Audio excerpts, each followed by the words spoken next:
Balancer वापरलं तिथं औषध फुटलेलं नाही आणि जिथं औषध बॅलन्सर वापरलं नाही तिथं आपलं औषध फुटलेलं आहे आणि ते आपल्याला पिकामध्ये सहज असं डोळ्यानं दिसते.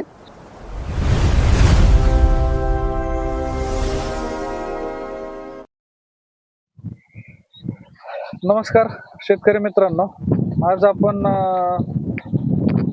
मोहाळा या गावी हळदीवरती बॅलन्सरचा एक डेमो दिला होता. त्या संदर्भात त्याचा फीडबॅक घेण्यासाठी आलेलो आहोत.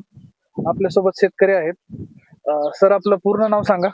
नमस्कार, माझं नाव कंचन मुकुंदराव जांभळे, राहणार अकोलखेड, तालुका अकोट, जिल्हा अकोला. पण बॅलन्सर हे नावाचं औषध कशावरून वापरलं, कधीपासून तुम्हाला कळलं बॅलन्सर आहे? हे आपण आता तुमच्याकडूनच मला माहिती झालं. आपण याच्यावर करप्या करता एक स्प्रे काढला, त्याच्यामध्ये एक बुरशीनाशक, मायक्रोन्यूट्रंट आणि 19-19 खत आणि एक कीटकनाशक असं घेतलं.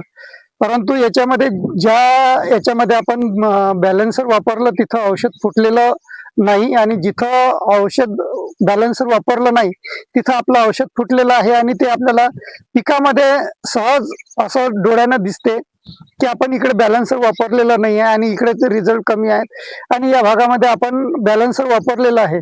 तर इकडे हळद चांगली हिरवीगार आहे आणि करपा पण चांगला कंट्रोलमध्ये दिसते. आपण शेतकऱ्यांना काय सजेस्ट करणार, बॅलन्सर वापरावं की नाही वापरावं? मी तर शेतकऱ्यांना सांगू इच्छितो की प्रत्येक शेतकऱ्यांना बॅलन्सर 1 लिटरला 1 ml याप्रमाणे वापरावं. कारण आपली औषध ही खूप महागाची असते आणि त्या महागाची औषध वापरताना ती औषध जर फुटली तर आपल्याला रिझल्ट मिळणार नाहीत आणि बॅलन्सर जर वापरलं तर औषध फुटत नाही आणि रिझल्ट चांगले मिळतात. आपल्याला जो आपण पैसा खर्च करतो त्या पैशाचा आपल्याला तिथं एक चांगला फायदा मिळतो. खूप धन्यवाद. Thank you sir.